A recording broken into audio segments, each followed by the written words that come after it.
Welcome to that spiritual, actual, factual answers to questions you're asking. You find them inside you, recite you, reciting the records. Akashic, we laughing, we drafting the passion through various. Time for that comedy, dramedy, all of the fanciest, catchiest acronyms. Listeners, listen, we traveling. Consciousness is always unraveling. The reading you're having is mapping you back to your natural habitat. Abracadabra, it's magicless, passing it. To top it off, the host, all the classiest. Now, what were you asking for? All of the answers? What? All the answers.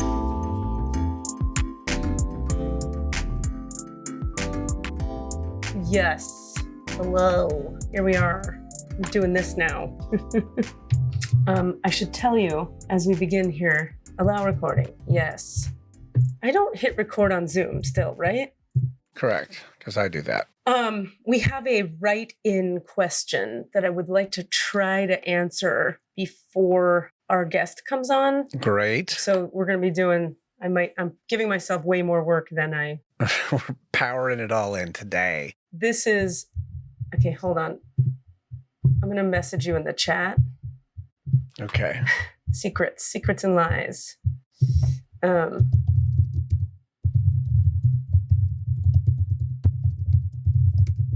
right. Cool beans.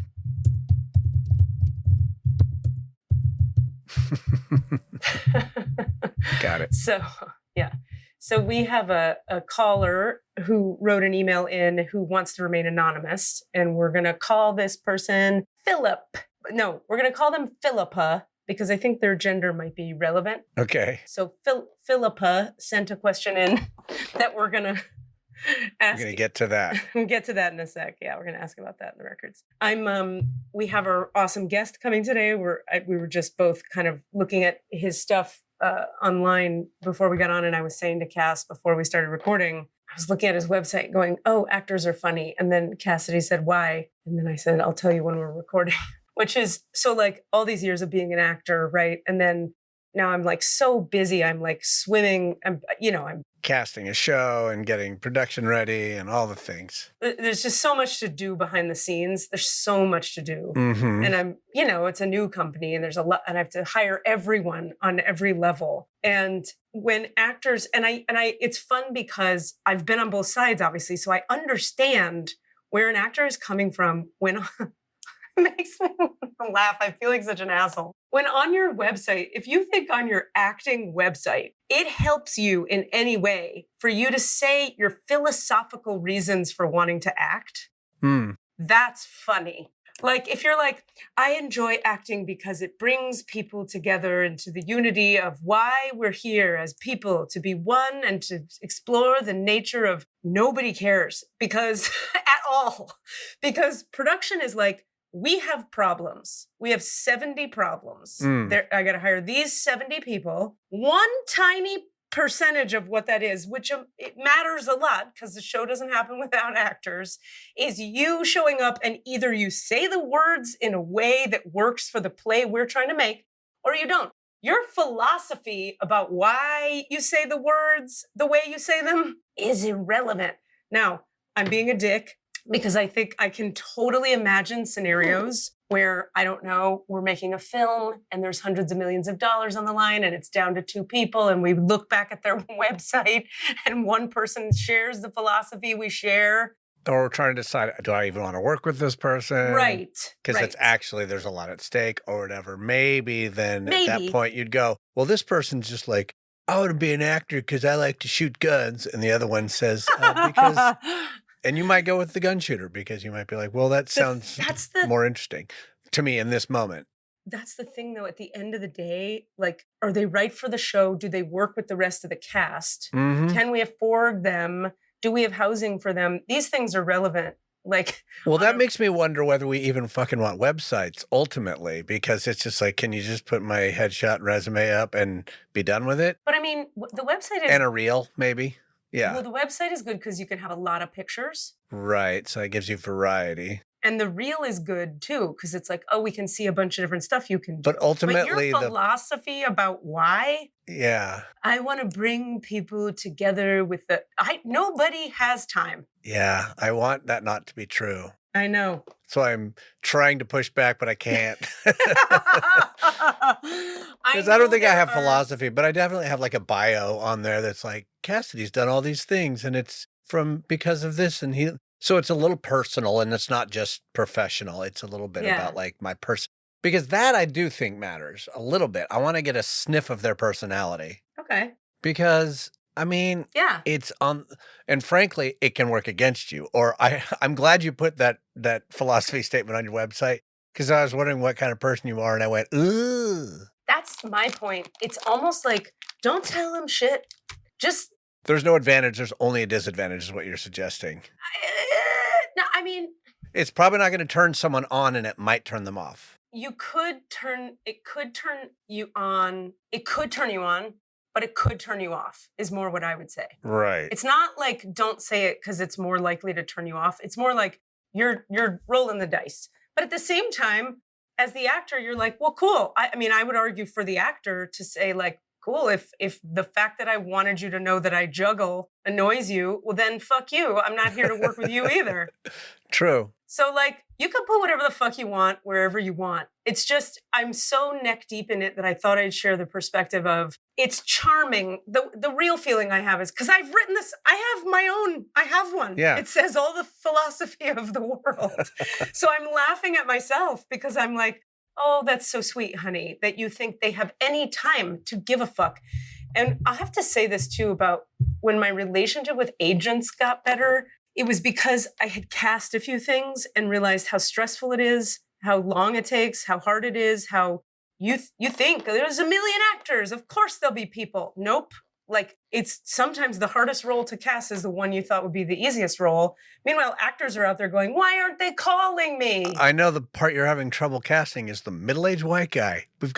You thought we had a lot of those. And I can't cast him as a white guy. Oh, because you're trying to, break it up a little bit. Yeah. No, I appreciate that. Mm-hmm. So maybe that's the problem. You need a guy who can fit this kind of dorky, awkward bill and not be a middle-aged white guy. Be brownish, of some tint of brown. Can people just be brown? Can you not be just white, please? No, but so like when you realize how many things are like, now this is also speaking to, obviously, everything in life that anyone ever says is telling you about them. I'm telling you about me right now. I'm just one practical Jewish lady who's like, I don't have time for your fucking philosophy. Just, can you read the lines? Are you good at this? Do I hate you? No? You're in. Like, that's me. So some people I know, I can think of a few off the top of my head, would be like, wow, and he helps kids on the weekends. That's true. It might be a They good really thing. would. If you're a 2 and you're the artistic director of a thing, you know what I mean? You're going to be like, oh. Yeah. Already, like, thank God for Fontana. This is basically turning into just a pitch for community is so important. Having lots of people involved in a thing is really good because for me, it's like my life lesson over and over is temperance. I have to temper my everything. Everything about me is like too much of everything. So I'm always practicing temperance. And I've learned to, like, I don't feel bad about it. I don't have judgment of myself. I'm just like, right, that's my lesson, temperance. So when Fontana's around me and she's a 2, because she came with me to auditions and was so helpful. Holy crap. Shout out to Fontana Butterfield, big friend of the podcast, because she just is so loving and she's like trotting out to the actors. I'm like in the room with like looking at their resume, figuring things out about timing. And she's just like rolling your eyes repeatedly. Already mad at everyone. She's like, hi, who are you? Oh my God, it's so good to see you. You look beautiful. She's perfect. She brings them in. They feel safe and warm. She's like, oh my God, where did you? And you this and friends and friends and friends. And I'm all business. I'm like, oh my God, nice to meet you. I'm polite and I'm friendly, but I want to see what they're going to do. And she's like, we're besties. Anyway, it was such a good balance because she softened me. But then sometimes she's too soft and she's like chatting forever. And I'm like, cool. We have timelines. Let's go. So it's like a perfect balance. You know what I mean? Yeah. And like, it brings me back to human design. Surprise, surprise. Because we all think in a certain way, particularly as actors, let's be real. We have to be all things to all people. Oh, yeah. You can't be all things to all people. You can be you And the hope is you fit in as a puzzle piece to the whole big puzzle that's being put together called this production. You know, even on the level of me be me as the director, producer, I can only be that. Fontana can be everything else I'm not. Excuse my burps. Thank God. But it's what we do to ourselves, I think, as people, as we go, oh, I should be more like her and what a jerk I am. No, I have my gifts. She has her gifts. Together, we're better. Right. I just want to say that for everybody, because whatever your gifts are, they're enough, because you're not the only one doing the thing. Yeah. Whatever the thing is. End of rant. Yeah. All these cliches are coming into my head. Like, it takes all kinds. And like, it takes a village. It takes a village. But there's a reason that cliches exist for the most part, because we need to, often they are simple truths that are applicable to most, but not all, because everybody's different. And whew, yeah. Absolutely. 100%. So, okay, that was that. What else were we going to talk? I feel like we have things on the list, and then we got to do that one caller. Well, we'll do the call and stuff. Well, yeah. I mean, we haven't talked in a few weeks because we've been taking time off, time on, time off, time on. Right. I went to Costa Rica. That was cool. It was beautiful. It was great. It was lovely. It's kind of felt really taken care of because someone else had made all the arrangements and everything was pretty much just there for us. So cool.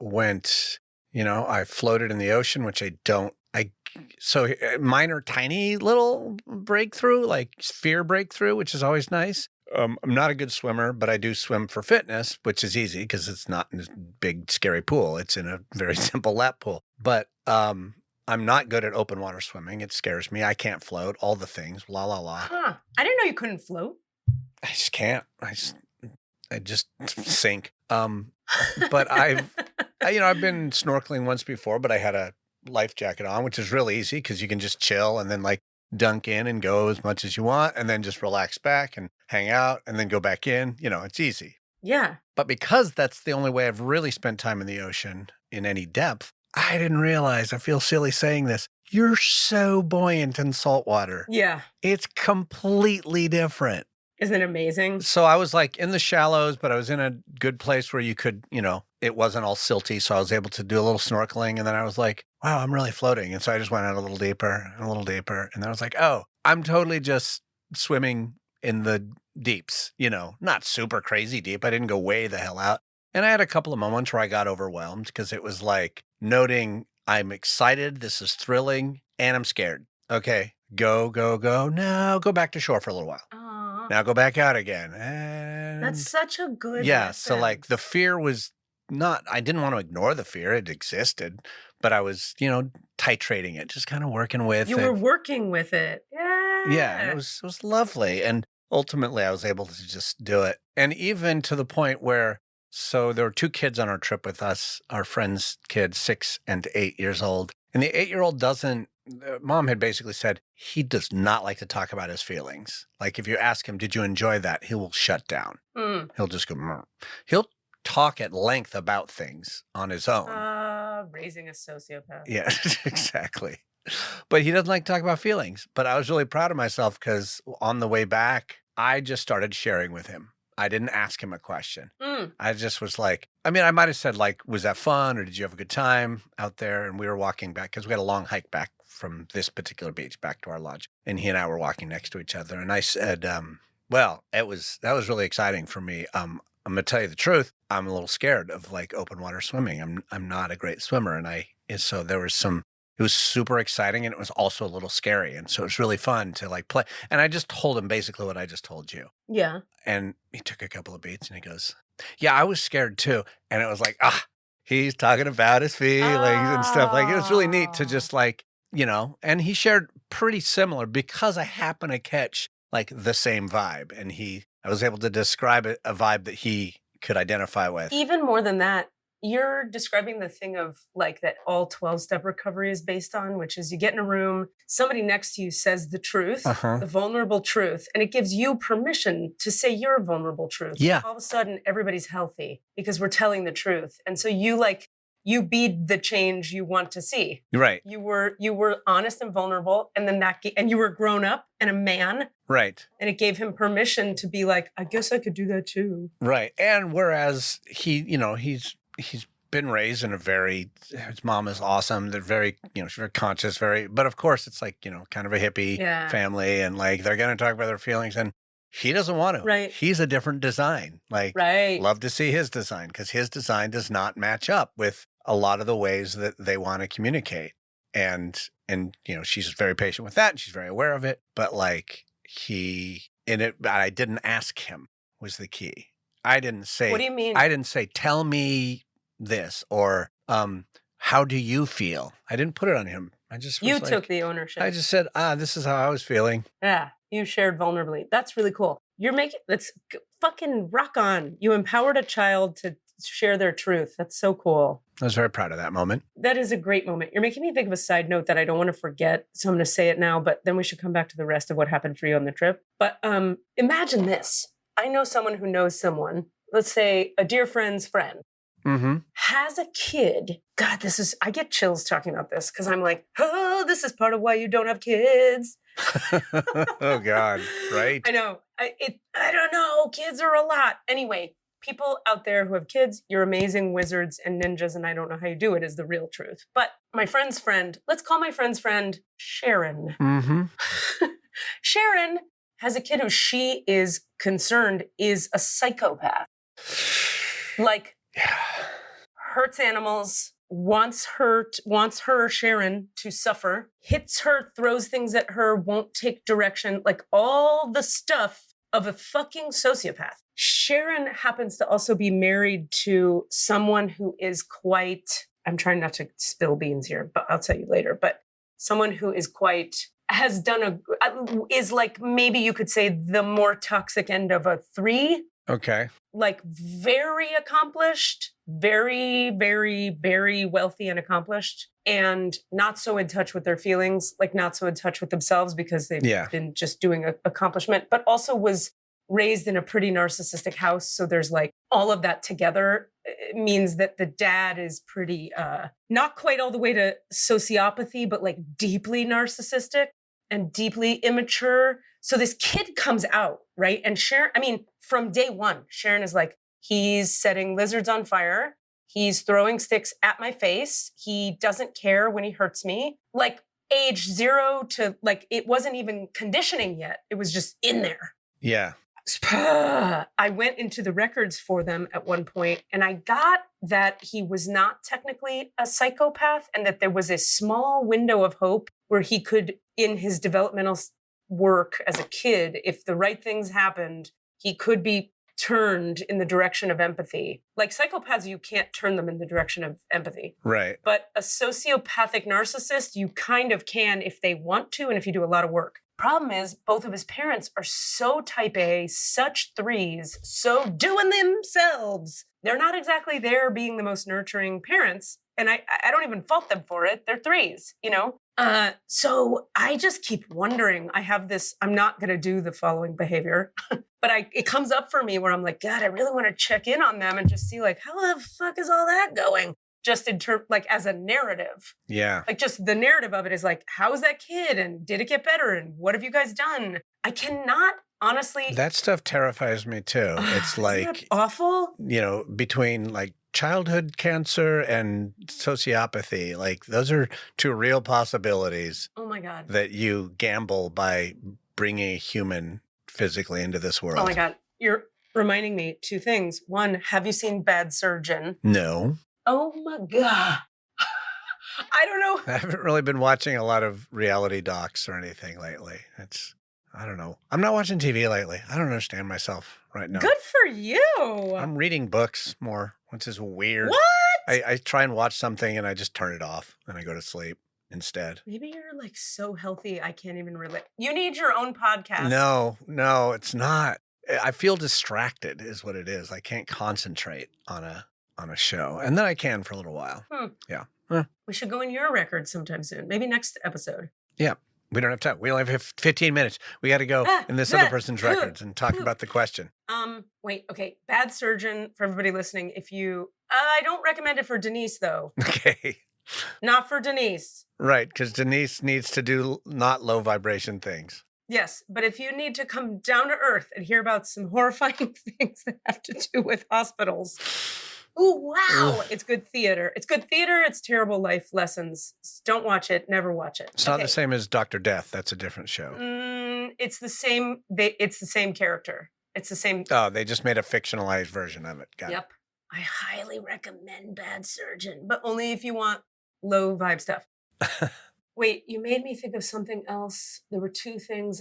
Damn it. So I forgot it's scary to have a kid who might be a sociopath. And this kid is not, by the way, let me just be clear. The kid I was on this trip with is, there's obviously a wide spectrum of how we behave. And this kid is of course, doesn't like to talk about their feelings, but clearly can. Right. And you brought it out of him because you're a good man. Right. And then when no one's around, looks after his little brother. Totally sweet. But when people are around, maybe bullies him a little bit more and is more of a jerk to him. So kids are hard. Yeah, kids are hard. That's why they say that having kids is the deepest spiritual practice you can be confronted by. This friend is amazing. She grew up full living on a bus, hippie, whoomp, whoomp, fada, la, la, all the way, 100%. India, this, that, and now she's runs a multi-gazillion dollar granting organization for sustainable agriculture. She used to be the executive director of a major government organization. She's so accomplished. And she's like, I need to have 2 children. She had them herself. She created the circumstance in which she would raise 2 children by herself, unpartnered, because she's just that kind of a person. I'd love to see her records. I mean, her design, because it is get things done, take care of them, still be a deeply loving, cool, fun person. What? With a slightly misanthropic streak, because you got to have a little bit of one to just get shit done and be like, people, get out of my way. So she's an 8. She's probably an 8. She very is likely an 8. We were discussing it. Rami and I were going off for a while, and we were like, ooh, but also. Yeah. Ooh, but also, I should tell you the truth. I got some messages from Rami while you were on this trip. Oh, yeah. Where they said, we think this friend is an 8. So I have insider intel. Carry on. Got it. Anyway, I love her. It was great reconnecting. This trip was wonderful. I swam. Maybe she's a manifester. She might be one of them. Manifester. If she can get all that shit done. I have not much more to share about the trip. It was lovely. It was great. I had a good time. And one thing I want to share for you to praise you more is that you and Rami are such good examples. Your friendship and the way your relationship is such a good example of you guys have such a broad, widespread community of people that you have many years of invested relational love with that you are so taken care of. It's really, really admirable to me. And I watch you guys and go, that's why you be nice to people. Well, we actually talked about this because you sent Rami a message. Well, and they shared it with me because, that's what we do. And we were waxing back and forth across that line of no, that's actually the community. There's no choice in that matter because that's where we come from. It's not personal. It's not individual. It is communal. But then I was like, not really, because also you only think that because that's how you see it, right? We still see through the lens of which we see. And each of you have a lot of collectivist channels in your design. Right. You guys are collectivists. It's in the design. But is everybody in our collective community also have collective? No. And then there are definitely members of that wide net of community that probably are really not in sync with themselves to be forced to be within that. Well, maybe they were raised in it, or the conditioning is such of their family that they should, or they have a little bit of individual circuitry and a little bit of collective. It could be a lot of things, but like our friend, she's probably more that. But that's my point, though, too, because she kind of left the family and is still part of the family. But see, if Rami weren't a 4th line, they don't get it. That if you're saying that, you don't get it yet. It's in other words, if I understand what you're saying correctly, I don't want to miss. I think what I'm hearing you say is you guys one of you was saying, no, it's not that we're special and therefore we've done these good things that bring support to us. It's that's just what you do. Is that what right? Yeah, because that's the ocean we've swam in. Right. I would just argue, though, I was raised in an ocean and I left the ocean. Right. But your ocean was anti-collective. I know, but my point is you've chosen to stay in the ocean. The ocean works well. You're using the ocean well and giving to the ocean well. And those are choices you're making. Right. Yeah. You're doing well. I nothing to fight against on this. This is great. Yeah. I'm just trying to give you a little more credit than the both of you are giving you, only because I think, again, it's like saying to a fish, you're swimming, great job. And the fish is like, of course I'm swimming. That's what I do. But Right, you're like, yeah, totally. but if you stop swimming, you'll die. So good. Keep doing it. Yeah, but I guess you're right. And I think it's just, again, your point does stand, because from my 6'2" lens, I'm just like, how do you deal with all those people? It's like, I got to be out of the world. You guys come up the hill to talk to me or not. I can't with all the people and the community. I can't, but it's like, I can't. Yeah, I sometimes can't either. I just... I hear you. I want a cabin in the woods. Well, you're a 1-3. You don't have a fourth line body. We could talk more about that. So I'm torn about, do we take 10 minutes and hop in and do this? And you ask yourself. It feels rushed. Okay. Should we just put it off till next week? I think so, or I'll do it for this person privately. Great. That makes me feel better. Good. Let's just let that go. I did want to just touch base with one thing. Only, again, Rami's such a good person to have in our life because they also help us reflect on things. They had listened to our re-release. Right. I got this note too, and I failed. That's all right. I re-listened to it. All I want to say is goddamn, episode 7, we were killing it, Katie. What do you mean? We were killing it. We were good. How so? We still are. But I just want to be proud of us for... Okay. It was like I don't even know which episode it was in terms of recording, because we released the first 8 episodes way out of order, I remember. But it was, one of our very early episodes. And I think it was in studio with Desmond. It was one of our few. In what sense were we killing it? Just, I don't know. We were getting into some questions. We did a mass questioning. We took like 8 questions and we ended up only really answering like 2 of them, and really didn't even answer them so much as have them be jumping off points it was really about human suffering. And, it was that age old question is, why does God let children die of cancer? Or why does God let war? But it wasn't, why does God? It was like, the question really was, why do humans kill each other? Mm-hmm. And torture each other. And we went really deep on a thought about, and you really talked about like, it's not necessarily even a deeply spiritual question. It's actually about how we are on this earth with different experiences. And this was what the record keepers were giving you. We're like, because you make choices and you do them. And sometimes that means you're killing people. And we kind of don't care. We do care, but it's not, we're not doing that. We're not letting you kill each other or not letting you kill each other. I see. It's choice. It's really about individual choice and your own journey. Like you have to do it 3 or 4 times, and you were saying how you have had lives where you were doing really awful things for a lot of them. And that was part of what you were going through. Yeah, that's all. And then I pushed back a little bit about like, well, that sucks for the girl who's being trafficked. And I'd say she's not in choice. And we talked a little bit about that. And well, she's not until she is. Right. Yeah. But it's like, well, she's not making the choice to be trafficked. That's right.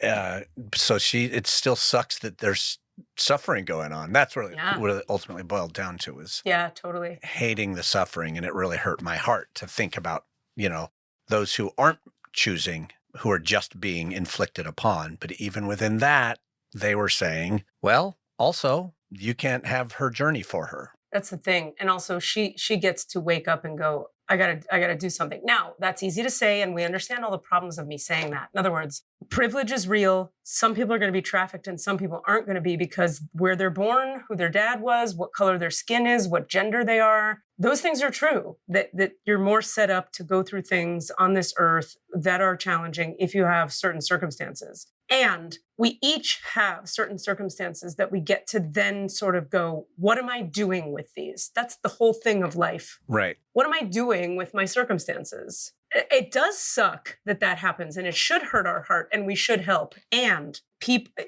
we should help, I think, was this is the one place that we didn't get to 2 years ago. And actually, I do think this is part of our own personal arc of growth within that even. Yeah. Like, because I think at that moment, we were still really saying, nope, you do your own work. And that's kind of the end of it. It's at least how we left it in that moment. Well, and since then, I think we've developed a stronger sense of no, because let me clarify. Consciousness, we have to all remember, is different from spirit. Spirituality and consciousness are different. Okay. In the sense that consciousness is the awareness of everything that is, and the consciousness is interested in growth, expansion, and choice. It's not morally conflicted. It doesn't have feelings. It doesn't care if you kill babies or not. It's just consciously aware of what is and how things operate in time space. So from consciousness's perspective, all there is choice. And that lady gets to make a choice to get herself out of that and get some help. And get some help. But she has to choose it. And that is true at the end of the day. So I'm not saying that I, Katie Rubin, believe anything. I'm telling you that from consciousness's perspective, that's all there is. Right. Now, if you talk to God and the divine light and the love and the morality, that's a different conversation. This is part of my arc, is that in Colorado, if you remember in Colorado, I started to get really like, hold on, what is the difference between consciousness and spirituality? And that's when I started to call it God consciousness. Because it was teaching me, this is a great thing to review. I'm really glad we're talking about this. It was teaching me that I, as a human being, I also happen to believe all human beings, but that's just my perspective. I, as a human being, need God and consciousness because with my trauma, I need a rudder for morality and kindness. Like I need spirituality because I can be an asshole without it. That's the bottom line for me. Yeah. Like I could just be a cold-hearted, everybody fuck off asshole until I have connection to spirit. And then I remember mercy and empathy and compassion for myself first. By the way, I'm an asshole because I'm mean to me because people were mean to me, not because I'm just an asshole. But none of that changes the fact that in order to be a kinder human being, I need something to teach me, to help me, to remind me, to recenter me, to open my heart, etc. Now that's the role of the divine, God, love, morality. Okay.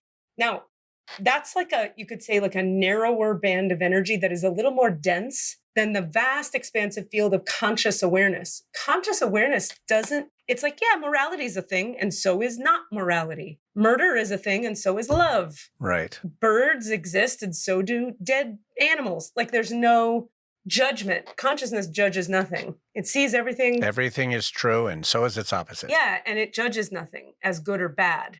So for me, what I was working through personally was in Colorado was like, if nothing is good or bad, then what, right? And people say like, what, are you supposed to shoot heroin and kill everyone? And it's like, your being goes, obviously not. And that's because we're human beings. Human beings live with a connection to the divine within the realm of consciousness. So when I hear you talking about that other episode, and again, I should do my homework and listen to it like Rami suggested. I'm just mad because I had no time. God, you're an asshole. I'm such an asshole. I need to listen to it to really know if this is true. But based on what you're telling me that was said in that episode, that sounds to me like consciousness's perspective, which is right. She's got to take care of herself and make a choice because that's all there is for any of us. Now, you and I as humans have a sense of morality and love because of our connection to what I would call the divine that makes us go, let's help her make that choice because we understand from empathy, she can't just fucking do it herself all the time. So I think so that is part of my personal development I have more of a sense of personally, what can I do to contribute? Yeah. I appreciate that. Now, I think that's a really good way of clarifying. And I think that is the follow-up that I think I was thinking about was like that at that moment, I think I hadn't, or we hadn't, or we hadn't really made that distinction clear. Yeah, I think you're right. So it was kind of, mushing up spirit divine with consciousness and thinking, wait, so does that mean God doesn't care? No, consciousness doesn't care. That's right. God does. Yep. And God means a lot of different things. Yep. I'm actually really, I just said God cares and it got really icky because I hate the word God for religious reasons. Sure. I much prefer spirit or even divine light or any of those words. Of course. You're a nice liberal. That's how all of you feel about that. I'm a good progressive liberal, anti-religious Unitarian. Does Unitarian resonate for you? Yeah, because it doesn't require a God. Right, totally. Even though it is a Protestant religion, technically speaking, my understanding of it never required a God. It required philosophers, basically. Huh. Okay. Like all of the prophets, everybody, they're all philosophers. That makes sense. I have one more thing to ask you about before we get into our guest who's coming any minute. It's such a left turn, though, back to acting. Okay, Screech, go. Sorry about that. So tell me what you think about this. We had auditions. Uh-huh. Right? There's 4 actors in the show. The one we haven't cast is the Jeffrey role. Yeah. Some male humans came to the audition for Jeffrey, and I did not cast them. And I emailed them and said, thank you so much for all your work. And this time we're going a different direction, but take good care. And they were like, thank you so much. Weeks later, I repost the same role online. Yep. Because I have to, because I don't have an actor. Mm-hmm. I get an email this morning. Oh. Yep. I hate this. Yeah. Go ahead. God, I want to read it to you word for word. I'm going to do that. No, just tell me okay. Without their name in it. Tell me what you think of this. Hi, Katie. I hope you had a great new year. I'm not usually one for bruised egos and whatnot. Yep. But seeing Jeffrey reposted stung a bit. Yep. If you have a moment, I'd appreciate your feedback if possible. Best wishes. Yeah. That's, all right. I have lots to say about this. Okay. It's hard. It does hurt. I have been that person that saw a repost and it hurt and it feels like it does hurt. Because in my mind and heart, because I do not have all the information, I'm like, but I could totally fucking play that role. This happens to me a lot with a particular theater whose name I will not say. Okay. Where I'm like, nope, you're still looking. Okay. Yeah. Wow, really? Didn't even actually audition me hardly. And now you're still looking. Yep. And that hurts the ego, but it's so hard because we do have to know that it doesn't, like you said already, has nothing to do with you, really. It's you in this vast web. And maybe it is because that person sucked, but also... that person did leave us feeling like he was creepy in the room. Yeah, but you could respond and literally just say, wasn't quite the right combination. It goes no deeper than that. You could give the kind response because you do not need to slap him down. You don't need to enter into that. I'm not going to slap him down, but I don't want to respond at all because to me, I hear this as there's so much entitlement in the question. 100%. I auditioned. I should be given a fair shake. Oh, no, I auditioned and I should either get the role or you should tell me why I didn't. Yeah. That's just a kindness that people owe you that. No, you don't have a relationship with this person. No. I had a guy when we were doing, tell me, I can stop the story if our guest comes on. When we were doing the shout, we had this guy who took his name from the hat and we took his name from the hat, which is one way we would get storytellers. And he proceeded to just kind of aimlessly wander around with words with something that wasn't a story. Right. But we would always post pretty much all the stories, not 100%, but 99% of the stories. The following week or 2 weeks, we would put them online. Yeah. Basically any story that was recorded went online on our website. And he apparently went home and was just like scouring the website. And then when it didn't come up, he was shattered and emailed us and was like, it's devastating. But it was with that sort of intent of like, how dare you? That's the thing. Like, you owe me something. I'm like, no, that's not the agreement at all. I don't agree. But I'm also a kind human who knew that it was really coming from a place. I could tell from watching this person wander on the stage with words that he's not 100% in control of his own situation or faculties. Yeah. And so I just I did tell him the truth to a certain extent. I said, well, actually, we don't post all recordings. And I could have lied and said, the sound on yours was no good. Uh-huh. But I actually just decided to tell him, well, good for you. To be perfectly honest, that particular time was not a story. And I only post stories. And what you shared was a series of observations about a bunch of different things. And while there is a place for that, that is not the place. That is not what we're doing here. Rock on. That's very kind and very clear at the same time. Yeah. But I needed to tell him why, because he needed to know. And then he came back the next week and he did another story because, damn it, his name came out of the hat and we had to be fair. And I could have gone, oops, no. Oh, that's the name. But I didn't. And he told a slightly more coherent story. And I posted that story. Our guest is here, but I want to just say this briefly. Because you're being very kind, and that's really cool. Something that's occurring to me right now is there is a woman-man dynamic happening for me in this. Yeah. That as you're talking, I'm realizing it speaks to my own, like I have trauma with men who cross boundaries and hurt my body. Yes. Right? That's like, I have a lot of history with that. Sure. This is a man who's 4 times my size, crossing my boundary. The cultural social boundary of like, you don't get a job as an actor is like, thank you so much, take care, bye. You don't then get to go back and go, I'm mad about it and I'm hurt. Why? When? You don't get to do that. That's not how the culture and the agreement is. The fact that you don't know that or are ignoring it shows me that you're a boundary crosser who doesn't honor boundaries, which makes me feel extra unsafe around you. Right. Like I now don't ever want to see him in the street again because I feel on a very young part of myself level in my nervous system that is very vulnerable. You are someone who the reason we felt creepy when you left the room is because you're a boundary crosser who is creepy. Right. And as a woman, you could rape me. Right. You could write all kinds of weird narratives in your head about we bonded and we connected and now she loves me. I've been through weirder shit with men. Yeah. Weirder than what's possible here. Now in my heart, I'm like, God, is it this person? Is it this person? I'm going to send you I'm going to guess a name with you later on. Do it in the chat. I will. But we needed to let our guests in. I just want to say one more thing about that. I think if you did choose to respond, oh, no, did not know it was that person. I do know who that is too. But I think one way of approaching it could be tell me literally like, I totally understand.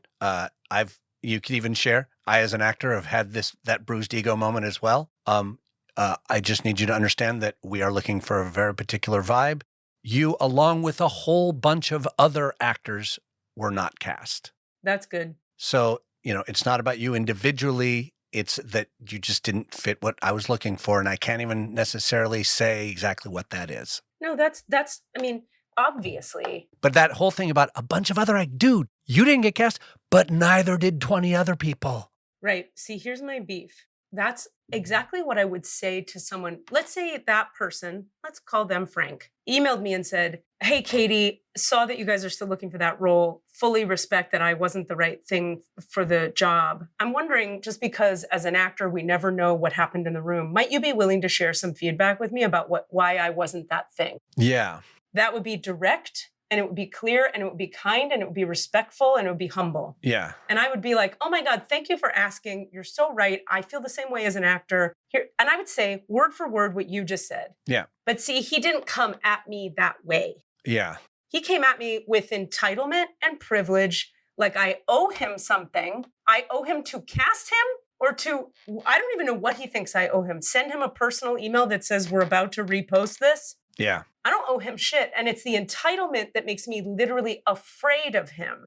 Yeah. I'm afraid of him on a certain level, which is why I don't want to be nice to him and give him what you're suggesting. Because people who are boundary crossers. You don't want to open that door any wider. Men who are boundary crossing enough to send an email like that, when you give them a loving, nurturing, hey, here's the real truth. Now they think you're their girlfriend. I'm not exaggerating. Right. They can take it all the way to she likes me. We have a connection. I'm going to ask her to dinner to I'm stalking her, sleeping outside her house because I've been through that.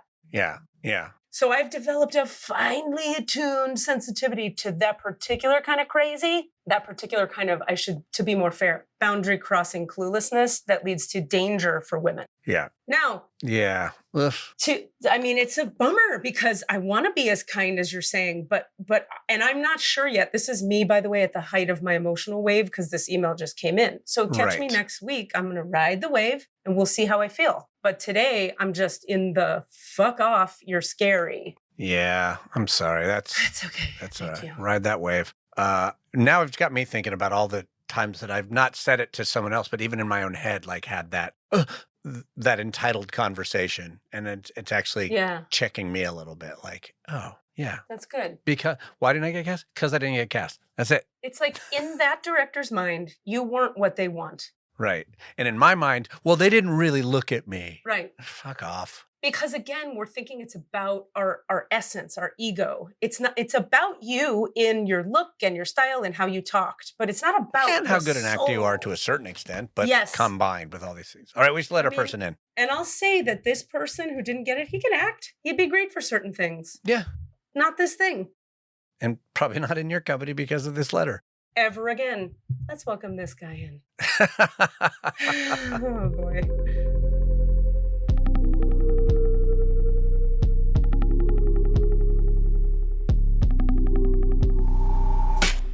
Hey, what's up? This is Rami. I'm sitting in my actor housing at night in downtown Louisville, Kentucky.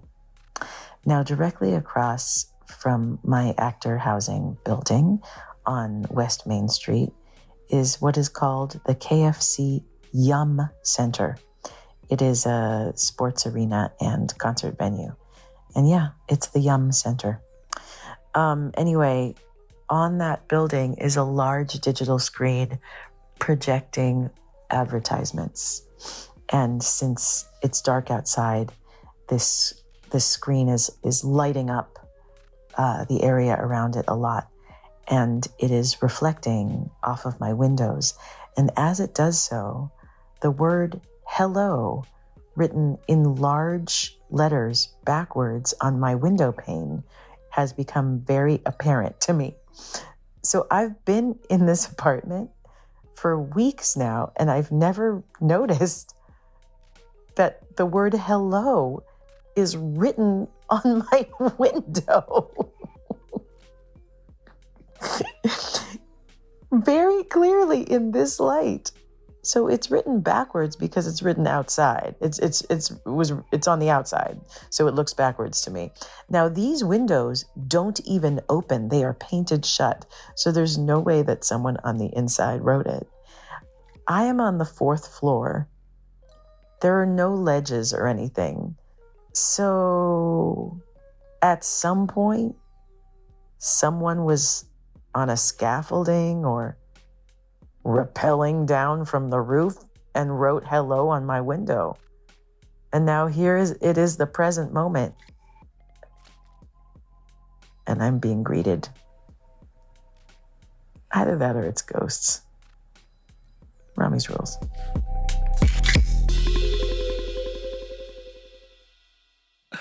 Hey, welcome. I don't know if you can hear us or see us, Hello. but we're letting you in now. Hello. Hello. How are you? Sorry for the wait. We were in a deep conversation about casting and actors. So. Oh, cool. No, I just wanted to make sure I always click wrong links. No, it was all us. It was us 1,000%. Hi, how are you? Nice to meet you. Good. I'm good. Nice to meet you as well. I take it is it Emon? Emon. Damn it. Yeah. Damn it. Emon is the Irish way to say it. Emon, don't you know, come on to our podcast, Emon doing a dance for us? Yes. Emon. Okay. Except. And the last name?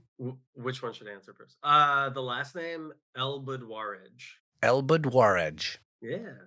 Boom. Good. I went to Sufi healing school. So I spent 4 years deeply studying Sufism, which, as you may or may not know, is the mystical arm of Islam. Yes. So I'm pretty familiar with several Arabic names. I have a Sufi name myself, which is Sabira or Sabira, depending on how you pronounce it. So Iman, in my mind, would be I-M-A-N because of the Arabic spelling. Mm-hmm. Yeah. So help me. Is that the same name? E-M-O-N. Same name.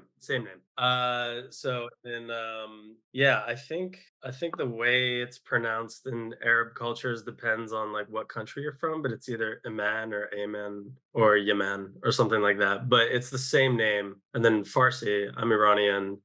It's spelt the same way as it is in Arabic, but we say Emon. And then a lot of Americans, I think, write it I-M-A-N, but my dad wanted to be unique, so he went E-M-O-N. You know what I'm now realizing too? I spoke incorrectly. I was fully wrong what I just said, because what it is the imam. That's true. IMAM of the mosque. Yes. Which is for the listener, is a leadership role within a Muslim religious context, is IMAM. But Iman, I don't actually know how you would spell Iman. You just educated me how you would spell it. Yeah, it would be IMAN, and it also is like religious in a sense. It means faith. Iman? Yeah. With an N. Yeah, it's like one of the tenets of Islam is Iman, which is like faith. Yeah. But imam is the leadership role. The leadership role, yes. Got it. Great, we cleared all that right up, didn't we? Good. Yeah. Jump right in. I mean, part of me was like, you must deal with this all the fucking time. This is that thing between white people and different kinds of white people. I don't know, white people and people of color. Yeah. Where it's like, oh, the white people don't know how to say your name. Now we're going to talk for 20 minutes about how to fucking say your name because the white people aren't educated about how to say your name. Oh, that's great. But it's like, I'm not quite sure.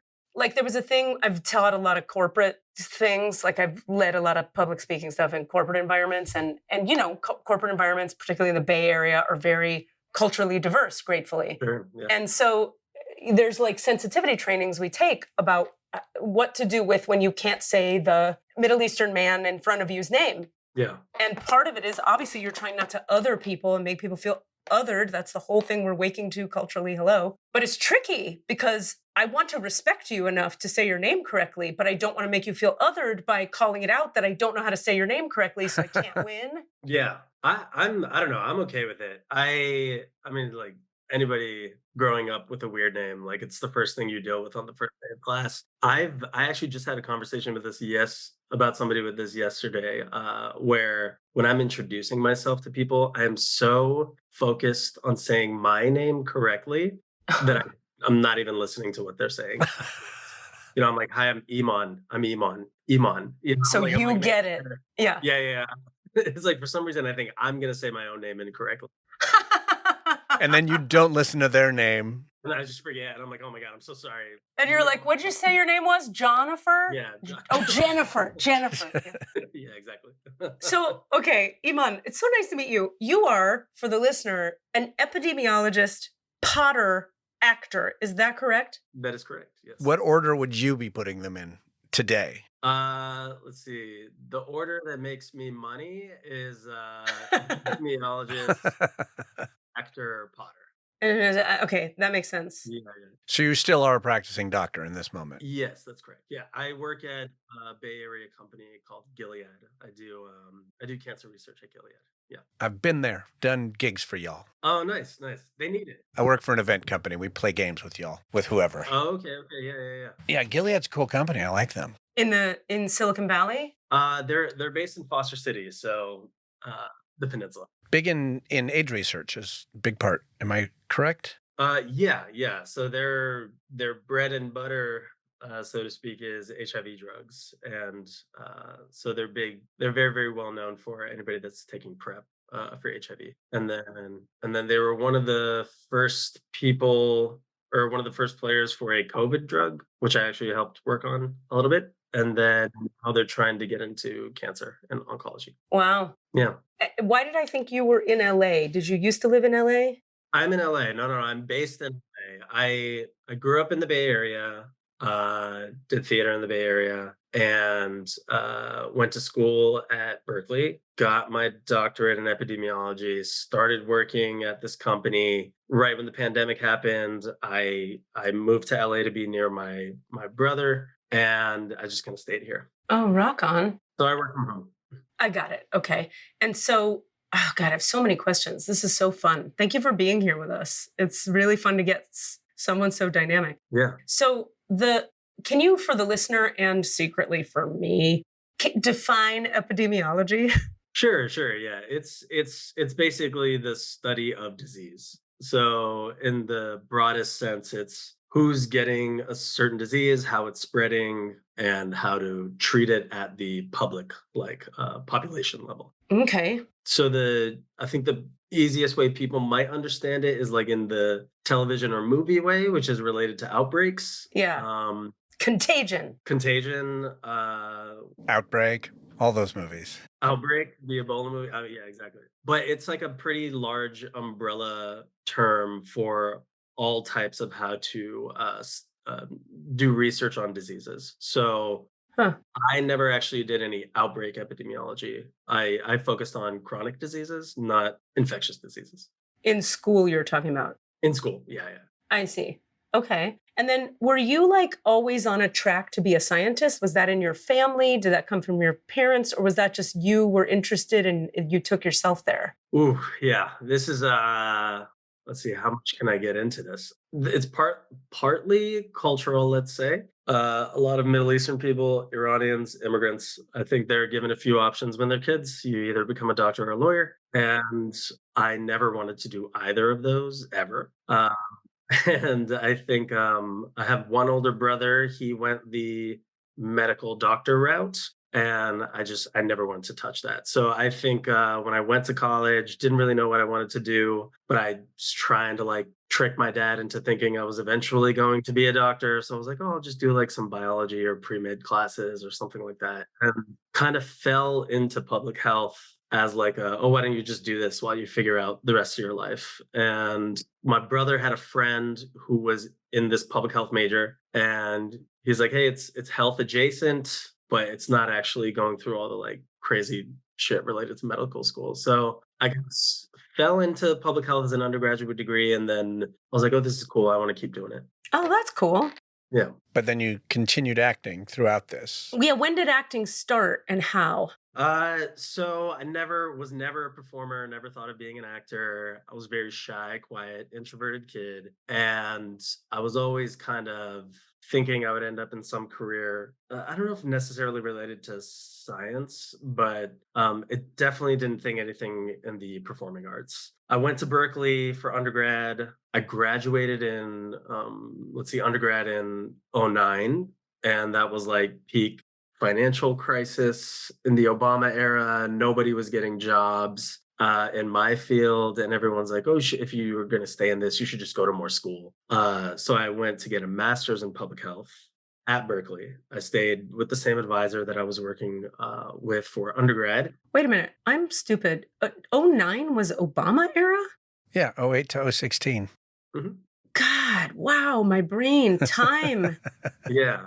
2008, I didn't remember it being so far back. Okay, I'm with you. Yeah, it was like the first time I really, as an adult, heard of what a recession is. And then everybody else in the public health field was kind of lost in terms of getting a job. The recommendation was if you were lucky enough to go to more school, you just kind of sure. hiring cycle.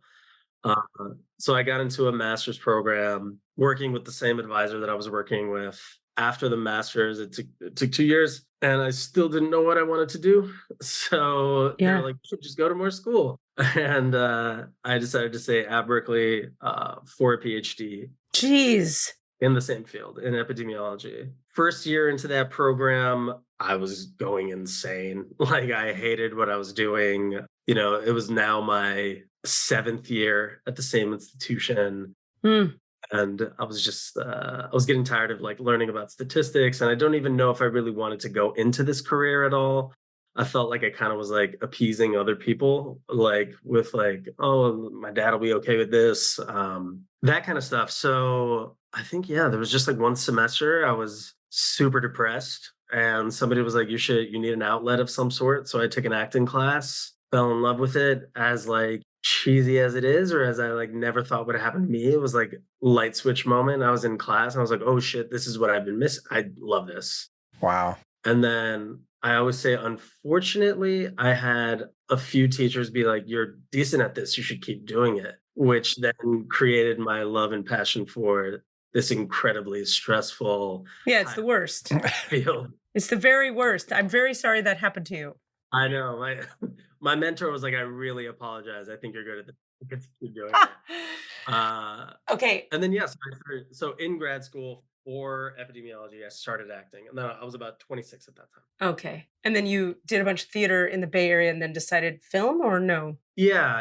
I was doing theater in the Bay Area. I was kind of like, I don't know. I always had like one foot in the theater door, one foot in my science world. I was still working full time as this research scientist, so I was always kind of like, oh, I'm not really giving it 100% into the acting thing. So I'm kind of just taking like theater positions here and there when they're available. And mostly out of fear, I was like, I don't want to let go of this job that pays pretty well. So eventually I feel like the pandemic sort of like propelled me into like making a decision like, okay, if you're going to do something, do it now. And I always thought film and TV would at least be more, not even like lucrative, just but like, well, more potentially lucrative, let's potentially say. lucrative. Yes, exactly. And I think just potential to meet more people outside of the smaller Bay Area theater community, which Yeah. I've kind of met all these people. I haven't necessarily performed before all of them, but I kind of see the limitations of Bay Area theater, and maybe LA or New York is this idealized version of something better. And so moved to LA, and I was like, I'm going to do TV and film. Rock on. But you're still working remotely as an epidemiologist. Yep. And pursuing the TV film world. Yes, exactly. I just randomly, I see that you understudied for the Scottish play at Berkeley Rep, the one with Frances McDormand, and Rami was in that, our best friend of our podcast. Yeah. Here. Rami was one of the witches. Yes. And we were just talking about Rami at length right before you came on. So wonderful. Yeah, I love Rami. Yeah. So do you deal with I always want to, let me think about this. Even as just a white lady, right? I'm like super Jewish, very direct. I have a lot of masculine energy. And I'm always dealing with that during casting, right? I know that it's there. They're going to see it. There's no hiding it. And for me, after all these years, I'm 100 years old now. I'm like, I lean in. Now I'm like, yeah, cast me as the scientist, the lesbian, the doctor. I don't care.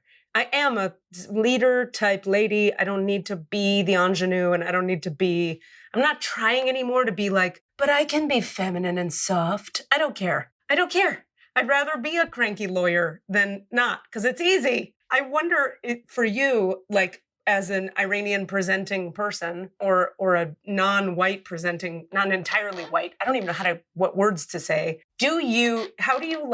How do you relate to that? Everybody has their different way of relating to it with regard to casting. Like I know some Latina actresses that are like, they won't even go for Latina roles because they're trying to be white, kind of. And then other Latinas are like, here it is, my Latina-ness, deal with me. And like, so I just wonder, what's your relationship to that? Do you go like, all right, terrorist again, fuck off. Yeah. I don't know. I guess it depends on what the opportunity is. You know, like in LA in particular, I don't really have like the network out here that I do in the Bay Area. So it is getting a lot of like Saudi gunman #2, Camel Rider Man. Fuck. I'm laughing because it's so textbook. It's like I can't even. And like, it's one of those things, I have a friend out here who's my acting mentor. His name is Amir Talai. I know Amir. Yeah, Amir's. Yeah, he used to be up here. Yeah, from the Bay. He gets a ton of work, and we have this monthly check-in. And just last month, he was telling me this story about. He's like, "Oh, my agent called me to say I have like a potential audition for some big superhero movie," and he was like really excited about it. And then all of a sudden looked at the role, and the role is like falafel cart guy. And so even him, like established working actor, it still happens. So what are you gonna do, right? Yeah, so I don't think I'm ever really like offended by it. I'm just like, I kind of understand that that's part of the game. There are different roles to play. Yeah, in the Bay Area, I don't know. I don't have like the longest experience of doing theater out there, but I do feel like there's this like era of going pretty hard in terms of like representation matters and getting more and more people of color into positions that they're not necessarily traditionally a part of. But, within like, let's call it the Middle East culture, which is like not monolithic at all. Like we're very, I would notice I would either get, you're not brown enough, the thing that we want. And it's kind of like, well, I'm not white either. So it's like a lot of the plays that are put on are either dealing with like Islamophobia, which which is great. But for one, I'm not Muslim. So it's also like another thing that I would be playing into, I think, for a particular audience that wants to see the most extreme version, the most caricaturized version of a particular group. And I didn't necessarily know how to fit into that. So I'll give you one example. Like there was a play I auditioned for. I don't remember the play. I won't say the theater company, but I was, it was for an Iraqi person. And I was called in for the audition, went in person. They said, we may ask you to do an accent for this position, which I said, great, that's totally fine. So I did the audition one time and they're like, okay, great. Like, can you do it in an accent now? And I was like, yeah, I can do an Arab accent. I'm not really that comfortable with it. I'm just better at doing a Persian accent. That's what I grew up with. Is it all right if I try this in a Persian accent? And I just saw their faces glaze over like it was kind of like oh man, like we don't either we don't want the Persian accent and don't know how to say that, or they're maybe embarrassed that they asked me to do an Arab accent. Or like they don't know the difference between Persian and Arab and don't want to admit that. Right, which also I was like, I don't think your audience will either. So. No, not at all. Like, let me at least try to just convey what the character is trying to get across in this accent. Fuck, that's what I would say. I'd be like, in the room, I'd be like, super ignorant, don't know the difference between those two. Please show us what you have. We probably won't even fucking know the difference. You'll educate us. Our bad. How about just own it, white people? Just own it. Yeah. So I thought, that happened, and I thought like, oh, that's right. Like you're not the type of brown they want right now. Like you're a little too passing. You're a little too, I don't know what I don't know. So that was just like my general experience. Yeah. I have a question. That makes total sense. Would you ever do a play in the Bay Area again? And do you want to read for the one I'm directing now? 100%, yes. He's a doctor. He's a doctor. Listen, I'm casting the totalitarians and I'm legitimately going to email you after this and be like, so here's some sides. I was wondering when you get to that, Katie. As soon as Emon started talking, I was like, oh my God. He'd be great. Perfect. I would love to. I don't know. I'm open to all opportunities. So I appreciate You'd have to come to the Bay, though. I love the Bay. I'm from the Bay. Okay. So my parents still live in Walnut Creek where I grew up. So it's even near there. Oh, where's it at? It's Danville, San Ramon area. Oh, yeah. Same area. Same East Bay suburb. Yeah. You guys are going to talk about this. This is hilarious. Thank you, Safiya. By the way, so how do you know Safiya? How did that connection happen? Yeah, so through friends. Let's see. So I had seen Safiya perform in the Bay Area when I first started getting into acting. I think I saw her in Aubergine at Berkeley, and it maybe been a couple of months before that I was understudying the Scottish play. So everyone was kind of like in that area at Berkeley at the same time. And then I just kind of noticed she knows other friends of mine like Mina Marita and maybe some people at ACT that I'm friends with as well that I've performed with. So I just kind of like knew of her. And then here in LA, I'm friends with Logan Ellis, and Logan is friends with Ilya. And so we're just working through the Logan network right now. Yeah, exactly. And then Logan knows Safiya, and we just like kind of met at a party and started talking. It was like, oh, I know everyone you know, and became friends that way. And she came to my pottery studio, and we made some pottery. Oh my God! Right, pottery. What the fuck? All right, have you been doing pottery forever? Tell us about your pottery life. Sure. Yeah, this was like started in high school. I didn't really know that I had like an artistic side because I hated painting. I hated what I was like taught was like traditional art, coloring, painting, drawing. I just hated it. And then I took an elective in high school and I was like, oh shit, like I really like this. It's way more like tactile. It's way more like meditative. And then when you're kind of good at something, it's just like, oh, I want to keep doing this because I'm not like, I don't like this. Like for anything that like is considered a passion, usually if I hit a wall, I'm like, oh fuck it, I don't want to do this. Word. Is it okay to swear on this one? Oh, fully fucking swear. Thank you for asking, but great. When I describe this show to people, I say dick joke, dick joke, dick joke, bring the light, dick joke. That's my pitch. That's awesome. So yeah, so like usually things, if I hit a wall, my nature is like, fuck it, I don't care about that thing. When it came to pottery and acting, every wall I hit, I was like, oh my God, let me figure out how to get past this wall. Right. That's how you know you love the thing, right? Exactly. I was like, it didn't stop me. I was like, oh, I fucked something up. How can I fix it? So started pottery in high school. So I've been doing it on and off for 22 years. And but I most recently started doing it more routinely in the pandemic.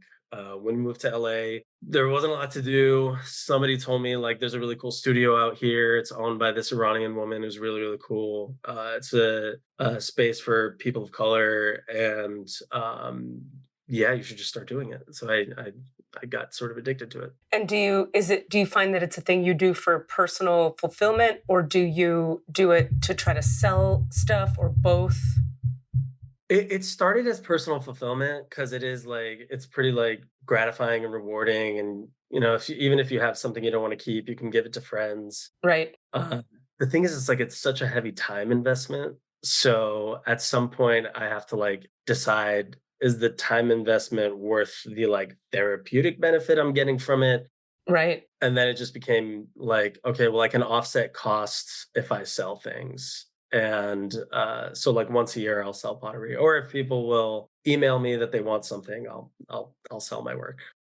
Gotcha. That makes total sense. Cool. Well, so okay, usually I'm asking people much earlier when we're talking, what if I say but we've had such a fun time talking to you about other things. Here we are. I'm wondering if I say the word spirituality to you, like what does that mean to you? How do you relate to that word? Does it play a role in your life? Yeah. Yeah, this one's complicated. I was never spiritual. I grew up in a very atheist family. Stereotypically, like if you think like I'm going to be a scientist, that's thought of as like the anti-spiritual. Of course.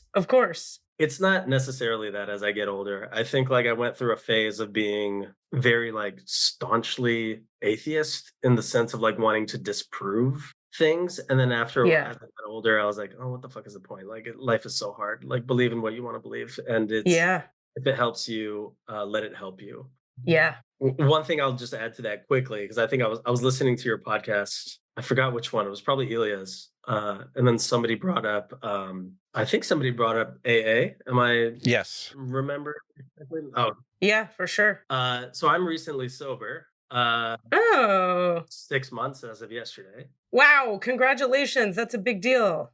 Thank you. Yeah, it's great. And I think the only reason I bring that up is because like an aspect of AA is like, thinking about your higher power and whatnot. And it was something that I was like very resistant to forever, because I was like, I'm not even like, I don't want to believe it. I feel that like I can't believe it.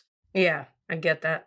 I was like, oh, what am I doing this for? It's not going to work on me. Right. And so I'm at least thinking about spirituality more now. Yeah. It's like more present in my daily life. I have a question about that. What is it that makes you think I can't? What happened, or what about you? Is it that you have that orientation? Is it because of all the science training? What is it? Yeah, I mean, it's probably mostly that. It's the science background. It's also that my parents never believed in anything. Like it was never even like a question. Right. So it wasn't like, like when I was a kid, I remember just being like, that doesn't make sense. And so I'm not going to explore it. It also doesn't make sense to say that something came from nothing. But it was very much as I got older, I was like, I can't really fully explain it. And I think humans do a bad job of creating these different rule books to explain it. Yeah. And so I just kind of like eventually got to the point where I'm like, whatever it is, I can't figure it out. So why investigate it? And then maybe just more recently now I'm like curious about investigating it. Okay, gotcha. And what have you discovered in your 6 months of sobriety? I don't have any like actual like research behind this, but I got all like the one thing when I first started going to AA, I was like, what can I start to believe about this thing about a higher power that will make me feel comfortable? Yeah. And like my sponsor or other people that were describing it, they were like, hey, just so you know, you're a higher power. call it God, call it not God. It doesn't matter. Like whatever your idea of God is, like let go of that. Just start to like think of it as something outside of yourself. Mm. And some people were like, your higher power could be a pencil, it could be a butterfly, it could be a plant. It's just the point is to get out of your own brain. Mm-hmm. And I started to think more about like, I'm okay, like, so what does that mean, get out of my own brain? Mm. And it's just that I've now come to realize like my brain can rationalize away all the things that feel a little too woo-woo. So it's very easy for my brain to just say, that doesn't make sense, don't believe in it. Right. So the one thing that kind of like anchored me to at least being open to it was thinking that, okay, every society since the dawn of time has had some relationship to spirituality. Right. Every single right. Yeah. It can't be random, right? So it's not like some person got an idea of it and then that spread to everyone and we just bought into it. It's just like independent humans have created this thing. And I'm like, okay, so that's not random. How can I make sense of that? Then I don't know necessarily where it started, but if I thought about it in like terms of evolution or some evolutionary process that helps humans stay alive, because we are not simply motivated by eating and fucking, like we are social beings. We believe that we need to have a purpose. We use our brains a lot. And I think whatever has happened is that the people that have evolved to survive must have some aspect of their brain that believes in spirituality in order to keep going. Because if I really was a person that did not have that part of my brain developed, I would just be like, well, what the fuck is the point? Life is misery. I'm going to give up. Like, why try to procreate or do anything? I think about that in the sense that like some comedians I follow, will all talk about their recent ayahuasca trips that have like helped them go from be completely atheist to complete God believers. I mean, Neil Brennan is one of them. He's a comedian. And I was just like, oh my God, you were so staunchly anti-religion, anti-God, anti-spirituality. So for him to tap into it, I was like, okay, something like what happened? And then of course, I know there's all like tons of research about like psychedelics and like tapping into like different parts of your brain that help you access spirituality. So I think it's like, okay, all of us have this part of our brain and some people just can't access it. And maybe forever, I've never accessed it. And something like either, rock bottom through alcoholism or maybe eventually going through ayahuasca or something like that, like will help me tap into a part of my brain that we have evolved to help us get out of self. And that's what I think of spirituality now, is the thing that I can start to go towards. Does that make sense? Yeah, it makes total sense. I was exactly in that place when I got sober a million years ago, and I'm right there with you. I mean, I've been through so much of the deconditioning process around rationality being the only faith to have. Like that was one sort of idea that helped me in the beginning. By the way, when I say helped me, it's not like I really am not a person who holds the point of view that spirituality is better than not spirituality, or spirituality is right and good and not spirituality isn't. Like I've come a long way on that journey too. I'm just like, I'm very live and let live. Like you do fucking you. Because some of the most spiritual people I know are hardcore atheists, but they behave much better and more spiritually than a lot of spiritual people I know. So I don't hold it that way. But as someone who myself needed spirituality badly, I really needed it badly. I was really dying, and it changed my life and saved my life, literally. And I could tell you that story some other time. But part of what helped me shift from one phase to another was somebody said to me in AA, oh, they'd say, what do you have faith in? And I'd be like, nothing. Faith is useless. What's the point? I just show up and do what I have to do in this life. And I'm like a type A and I can get stuff done. So what faith is stupid, right? And they were like, okay, so you have faith in yourself. And I was like, yeah, okay, yeah.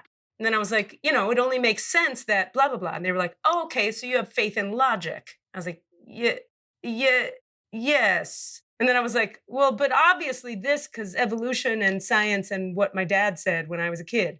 They were like, oh, you have faith in your dad and the words he said. And I'm like, yes.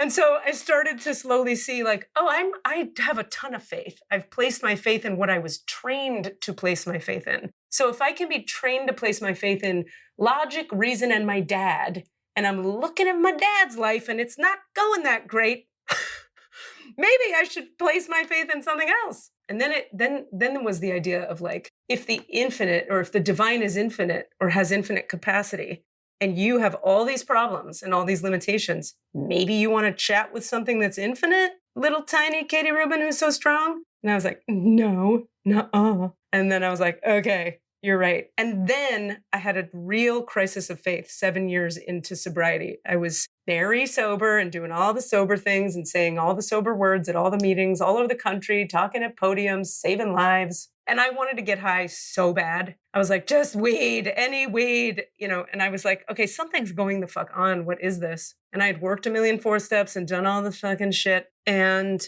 gosh, long story long, the shortest way to talk about it is it was time for me to have the next level of spiritual breakthrough, which was like, I had to open my heart. Like I had conceptually surrendered to God and I had mentally surrendered and I had said, okay, there is some kind of web of something that's bigger than me. I'd done all the stuff and I've looked at my part and I know my defects of character and I know how to pray and all that. But there hadn't been a sea change in my heart yet. I hadn't like felt the light in my actual physical body. And I didn't even know that was a thing I needed because you don't hear about that shit in AA. But what happened was I was in so much pain that I started to talk to everyone I knew in recovery about how do you do steps 6 and 7? And nobody had an answer that was satisfying to me. People would say, and for the listener, 6 and 7 are becoming willing to have all your defects of character removed. Like in 4 and 5, you've looked at, here's all my failings and all the things I do that are fucked up. 6 and 7 and 5 is where you share it with another person. 6 and 7 is where you go, okay, I'm humbly willing to have the divine light or God consciousness or whatever the universal flow, take all these away, go. And then nothing happens. And if you're me, I was working 10 steps after 10 step. And a 10 step for the listener is where you've made your amends to the people you've harmed in step 9. And then in step 10, you continue to do a 4th step pretty much every night. You look at yourself. Where was I arrogant? Where was I prideful? Where was I shut down? Where was I in negative thinking? Where was I in fear? And so on and so on and so on. So I was really suffering.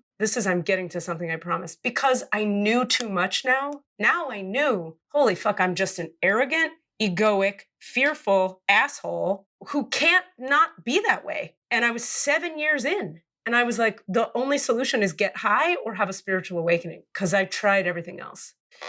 And interestingly, back to what we've started this whole conversation on, that's when I literally prayed to the universe and said, you got to help me because I don't know what to do. I've talked to everyone I respect in the 12 steps. I've talked to every therapist. I've done everything you could do. I was seeing all kinds of healers, all kinds of shit. And the Sufi healing school fell into my lap through a series of synchronistic magical events that is an entire solo show that I wrote and performed for 10 years because it was such an incredible moment in my life. It fell into my lap. It opened my heart. I met the divine directly as a light that is very familiar to me now, very normal.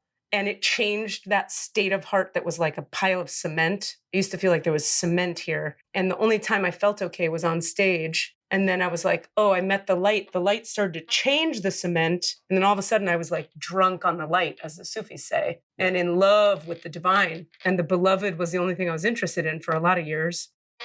And then that evolved and so on and so forth. But that's like a short version journey.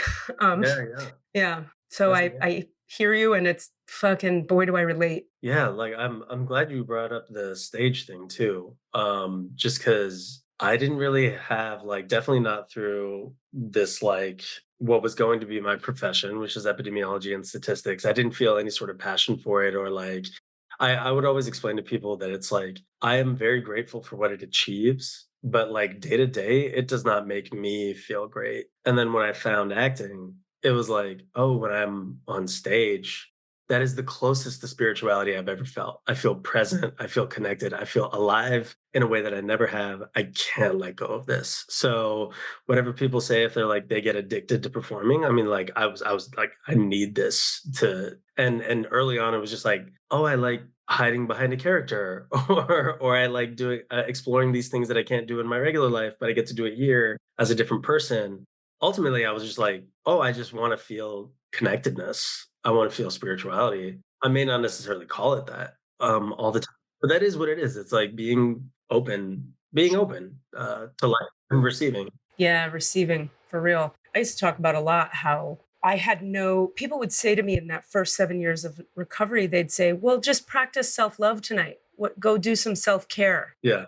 Just love yourself. And I'd be like, I don't know what those words mean. Yeah. And they'd be like, what do you mean? Just like a bath and good dinner. And I'd be like, that doesn't change that I hate you. I can have a bath and eat some chicken and I still hate you. Yeah. And I'm still suffering over it. What the fuck? Right. And it was like, yeah. So it's like because what you said, it's like self-care, self-love, receiving. I couldn't receive love. I didn't have access to love.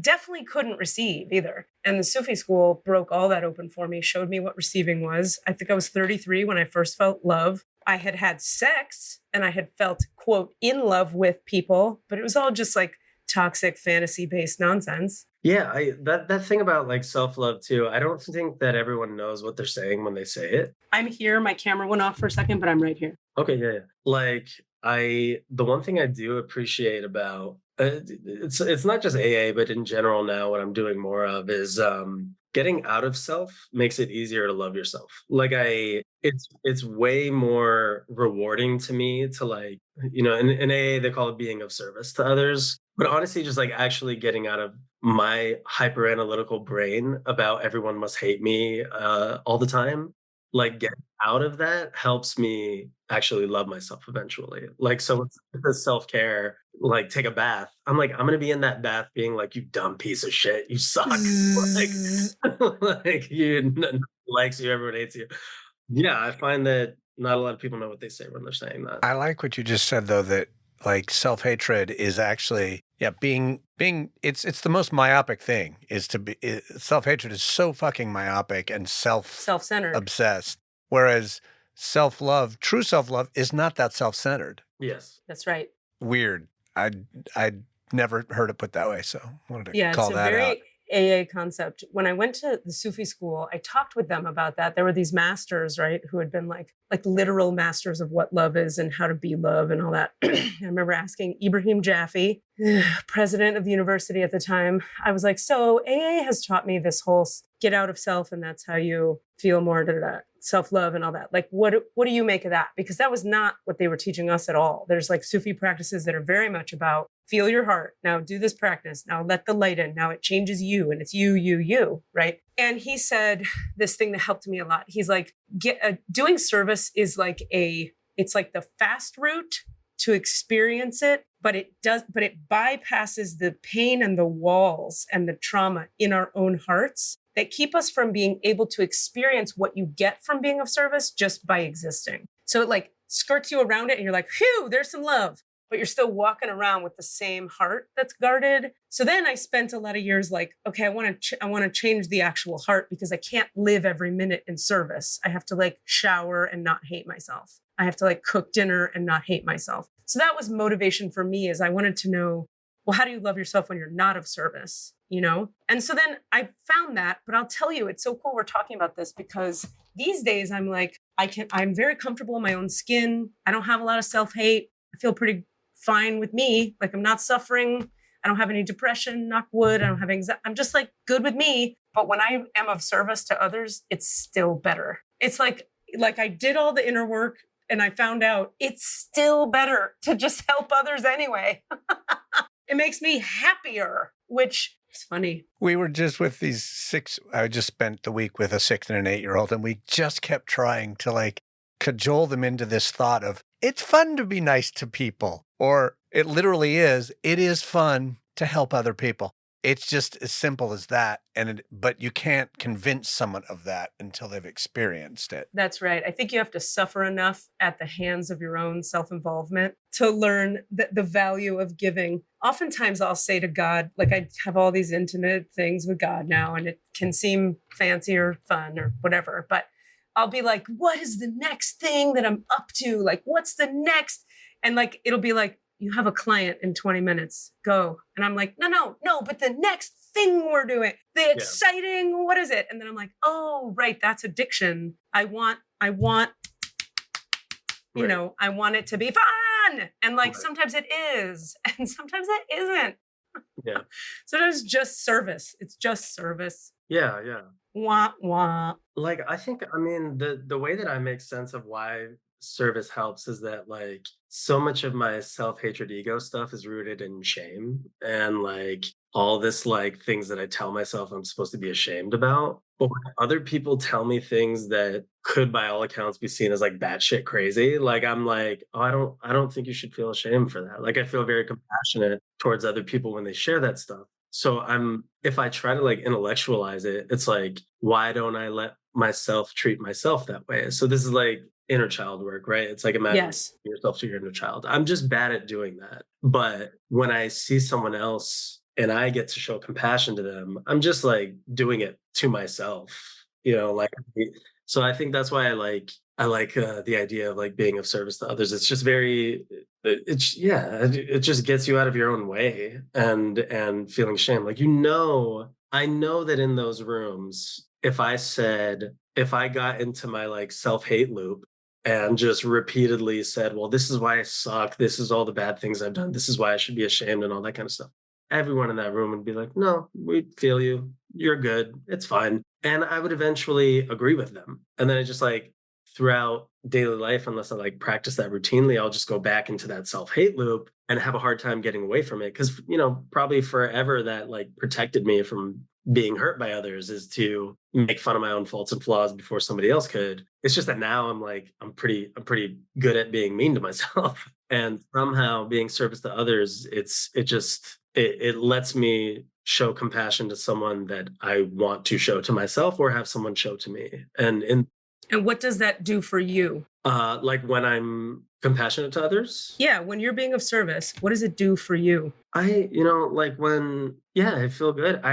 I'm routinely like shocked and surprised by the absolute strangers that have saved my life. And it's literally just because they saw me for a second and texted me and were like, hey, you okay? And it was not because they had to. It was just like, they're like, oh, I also feel good for asking if you're okay. So not only do I get to be checked in on, I also don't have to feel the weight of what I usually do, which is like I'm a burden on others. So they're checking in on me because they feel bad or they're worried or guilt or obligation. Yeah. So I have a hard time receiving that sort of care because I'm just like, I don't want to bother you in your life with my. Yeah. And then when you're around other people that want to also be of service, I'm like, oh, I get to help you checking in on me. So I feel the same way when I like reach out to others and say, are you okay? I sort of reassure them. I'm like, you should know that like you're helping me as well, because as you feel better, as you get sober, I feel better, I get sober. I don't know if that answered your question, but that's kind of what I get out of it. For me, it's like somebody else's ability to keep going motivates me to keep going. And even if they didn't, if they have a hard day or they relapse or, worse, I won't take that on as my own problem anymore, which I might have in my 20s, which like I thought empathy meant suffering. And taking on other people's word. I feel that deeply. Fuck. Yeah, that one. Get out of my head. It's so counterintuitive and counterproductive. Like it's not, the purpose of empathy is not to take someone's pain from them. And so I think like, definitely through sobriety and these people that I met more recently is that like, oh, you could just be there for someone and not have it like immediately impact your life. Like it's helpful. Yeah. I hear that. We have to let you go in just a few minutes here, but I wanted to ask you kind of one last question, if I may. Sure. And if you'd rather not share this, no problem at all. We'll talk about something else for 7 minutes. But I'm wondering, would you be open to sharing because of people that are listening who might benefit? What was it that brought you to your bottom? Like, how did you decide to get sober? Why did you do it? Yeah. I would love to talk about it. It's, okay. So I've been drinking since I was 13. And I was very introverted and shy, and alcohol was like immediately reduction of anxiety. I mean, I wasn't even like kind of confused about it when I first got drunk. I was like, oh shit, this is why people do it. I was like, oh my God, I can say what I think and not like worry about all the how much everyone's going to hate me for having weird ideas or whatever. Like I was very adamantly like, this gets me out of my anxiety. It's not fun. It's to feel settled. It was just very easily controlled forever because I was never a bad drunk. I was a very happy drunk. I was very lovely and friendly and loving, and it never got in the way of work. I was always very smart, let's say. So like I never really like did it to a degree that would get in the way of like other measures of success. It just got to a point where I was like, oh, I'm only doing this to relieve myself of anxiety. I'm only doing this to socialize. I don't know how to socialize anymore without this. I don't know how to feel shitty for a little bit without being like, I just fucking like, let me just drink it. It's so much better. It's so much easier. So I got stuck in that pattern. It became a daily problem. I went through some financial issues over the last couple of years, just related to like my savings, and then there was like shame around losing money that I shouldn't have lost, and there was some other aspects of shame in my personal life that like I won't share here, but it was like things that I've always like hidden from others that I felt, oh my God, if people knew this is what they would hate me for. And this would lead to everyone hating me. And it got to a point where I'm in a new city, LA, tough city to be alone in, like a really tough city to be alone in. There's no community here. Like you have to seek it out. And so I just felt like, I work from home, very isolated, drinking all day, every day. And I will tie this to spirituality in a sense. There was a lot of people talk about the moment they feel the onset of spirituality. I've never really felt that. I still have not felt the moment where like, and then I prayed and all of a sudden I felt something and like that was God's presence. I've never felt that. I remember the day I lost it, and it was June 30th of this year. I was drinking a ton. I was really alone. Everything felt quiet. I reached out to 5 or 6 friends and family members, texting them, being like, "Hey, I'm scared. Take that however you will." I was like, I feel something's wrong. I'm drinking a lot. I cannot stop. I'm scared. Sort of hinting like, somebody come save me, save me from my own bad decisions right now. And every single one of them was like, Emon, I love you. I can't. I'm busy. Can't do this. I can't be there. And I remember standing in my living room right over there. It was like 4 a.m. I'd probably been drinking for 15 hours. And I stood there quietly, silently. And I was like, oh, I'm alone. I'm really alone. Like, no one's going to come save me.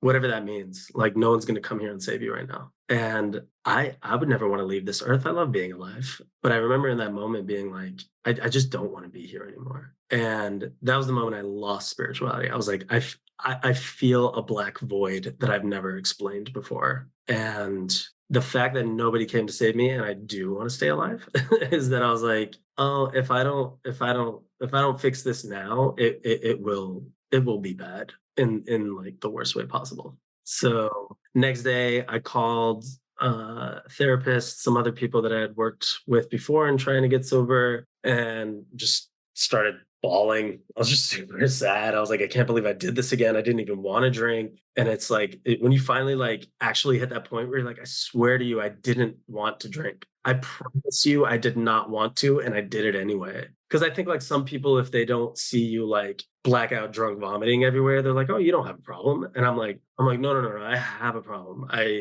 So that emptiness, that void that I felt that day, I was like, if I just don't want to feel this ever again. And if I don't actually get real professional help, like that'll be the end. So again, call somebody that day, is like, I'm going to be in your neighborhood. There's a meeting like 3 blocks away. You don't have to like it. You don't have to come back. I just want to take you there. And then this man I don't know drove, picked me up, took me to a meeting. He's like, I promise you, whatever you feel about it, don't worry about the God talk. Just get up there and say the words. My name is Emon, I'm an alcoholic, and see how it feels. And I got up there, lowest point in my life. I said the words. Looking at everyone's eyes is insane when you feel that like scared and depressed. Yeah. And they're all smiling and clapping. And they're like, I'm so proud of you. Thank you for coming. And they all clapped, and I felt like, this is what I wanted. I wanted community. I wanted people to be like, even if you did the worst thing, we still love you. sit down and come back. And that was it. And yeah. And then I was just like, all right, I should keep going back because that felt better than the bullshit despair I felt the night before. That's amazing. I love it. Yeah. God, thank you for sharing that story. I'm really touched. That was beautiful. Thank you. Yeah, of course. Yeah, you're making me miss meetings. So thank you. Yeah. I'm like, right. People get really real in meetings. Let's go. Yeah. Oh, yeah. And like whatever problem you think you have, you're going to hear something crazier and you'll be like, holy shit. Yeah. I'm doing great. Yeah. Like, how are you doing this? This is awesome.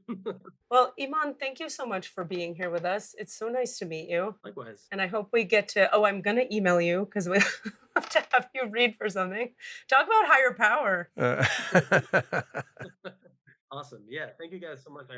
I really appreciate it. It was a pleasure meeting you both. Oh, that's great. Thank you so much for your stories. Awesome. Thanks. All right. Take care. Bye-bye. That was great. Oof. Huh. I got misty at the end there. Yeah. Got crunchy. Yeah, it was good. Oof. It was good.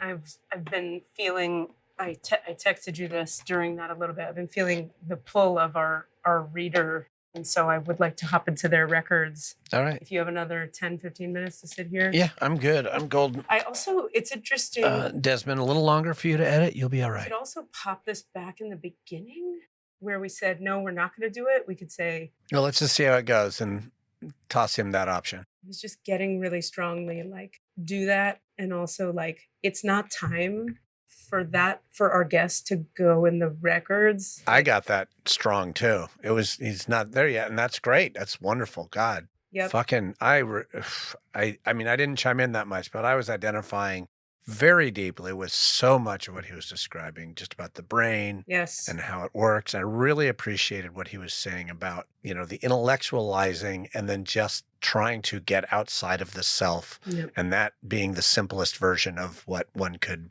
do for spirituality. Yeah. So. Okay. So for Desmond, let's see how to do this. This person we're keeping anonymous. So I think what I'll do is I'll silently go in their records. Uh-huh. And you can just edit out all the weird silence that's about to come, Desmond, if you don't mind. Because we're not going to say the person's name out loud. Is that cool with you, Cass? Does that seem right? That's super fine. I'm chill. I'm right here. All right, cool. All right. So just give me I also want to admit I had to turn a fan on and take my pants off during that conversation, which is why I turned the camera off because I was literally stripping. Oh my God, you turned your pants off. My pants off because I was so hot in here. Okay. Oh my God, too funny. All right. I'm going to go quiet for just a moment here.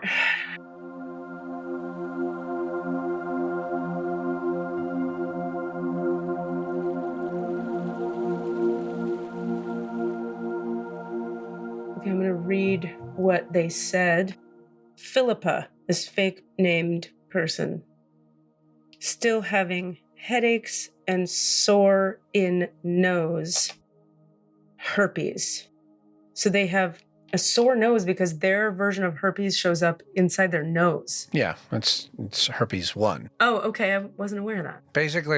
Basically it's above the waist, it's 1, below the waist, it's 2. And they're related and they can cross over, but they're not the same thing. Okay. Because I thought one happened, I knew of cold sores on the mouth. Well, mostly a mouth, but I think it can be in the nose too, but yeah. Nose is a bummer. Okay, so they're wanting to know about that. So there's some follow-up questions I asked. Symptoms she's having: worse at night, hot most of the day, sweating while sleeping, head pressure, pain, ocular migraine, day 5 since sores appeared. Drinking lots of water, not having cannabis, started Christmas Day after having some wine and lots of sugar Christmas Eve. Taking Zovirax twice a day, which I found out is a anti-herpes thing. Complex B vitamins, head, torso, So then I said, what specifically is hot most of the day? And she said, head and torso. So her head and her torso are hot most of the day. Cold sore in the nose, sleeping a lot. Symptoms worsen at end of day, pain in head and fatigue starts late afternoon. Sore seems to be getting smaller and less painful, but symptoms are still happening. Ocular, same side as sore, right side. Pain is constant but gets worse as day progresses. Today, I woke up feeling worse, including a sore throat. Okay, I'm going to ask a few questions here. Are all these symptoms part of one thing? Yes. Okay. Is she doing all the treatments she needs to be doing to... No. Okay. What else could she do to get through this faster? Acupuncture, immediately very loud. Acupuncture, acupuncture, acupuncture. There's a couple free clinics in the area I could tell you about. Philippa, if you need a suggestion. Maybe you have a person already. Kind of feels like maybe you already have a person. Acupuncture, acupuncture, acupuncture. Okay. And then other things, no. Okay. Why acupuncture? They're like, no. Meaning don't ask why. Okay. One thing I get just feeling into it energetically is the acupuncture is going to open and flush the meridians in a way that what you're doing now is partially doing, but not fully doing. It's like you need the real treatment, and the real treatment in this case would be the acupuncture. Okay, is there a spiritual lesson to this? Yes. Like, what would you like her to take from this experience or learn from it or glean from it? And also, I was also just asking, are there separate treatments for the nose and the headache? No, it's go to the acupuncturist and tell them all of it. Is some of this menopause at all? No. Okay. Is it anything else other than no? Okay, great. So it's all connected. That's good news. Will the acupuncture completely clear it? Yes. Along with you. Okay. While the needles are in, you're going to go through some emotional stuff if you let yourself stay present and like sober. Like if you keep off the cannabis, right? And stay off wine and stay off sugar for the moment. The reason being those things numb you to, your own experience. And it's very important, as we were just talking about with our guest, to go through lower self negative experiences. You have to feel sad and get okay with feeling sad. You have to feel angry and frustrated and get okay with feeling angry and frustrated. This is a teaching for you. This particular, it's like, what's that word that means it comes back and it comes back? Returning or what's it called when you have a thing that's continues to happen? Concurrent, recurring, chronic. When you have a chronic thing like this one for you in particular, Philippa, is a reminder of all the things you've had a tendency of doing for your whole life to avoid certain lower self feelings you don't like having and you don't like identifying as a person who has. In other words, they're showing it to me like this. You don't love identifying as somebody who's, quote, negative. You don't love identifying as somebody who's heavy, like emotionally heavy. You don't love being angry. You don't love being sad. You don't love feeling rejected or abandoned or dejected. Nobody does, of course, right? But becoming a master of your feelings is the spiritual, emotional sort of pathway you're being pushed toward at this time, which is to say you're being pushed in the direction of, if you become a master of being good at feeling what you're feeling in the moment, you will become a master of everything else in your life. The degree to which you do things like, they're saying like flirt, sex, food, alcohol, weed, but they take me back to flirting a lot. They're like, everything you do that's flirtatious, that has to do with, I'm flirting with you, whether it's sexually flirting or just, I want to say it doesn't have to be romantic flirting, but they're like, if we were to tell you your main addiction, it's flirtation. I've never heard that before, but you could consider practicing just being very real with how you feel in the moment without feeling the obligation to put something charming on top of it. It's the need to be charming on top of it that is keeping you disconnected from your real feelings. It's a very understandable survival technique that is keeping you disconnected from yourself, that then pushes you into the next higher, worse version of addiction. So it starts with flirtiness, staying above your feelings. Then it goes to like, well, let's have a little wine. Then it goes to like, sugar can't hurt. Then it goes to like, why not smoke some weed? And then you're fully dissociated and not connected to self. Now, when you have something chronic, like the herpes in the nose, there's no way to ignore it. And the headache, no way to ignore it. So your body is saying, if you would drop into your low belly without the addiction of charm and flirtation and be with yourself softly and with mercy, you're very good at soft and mercy in the heart.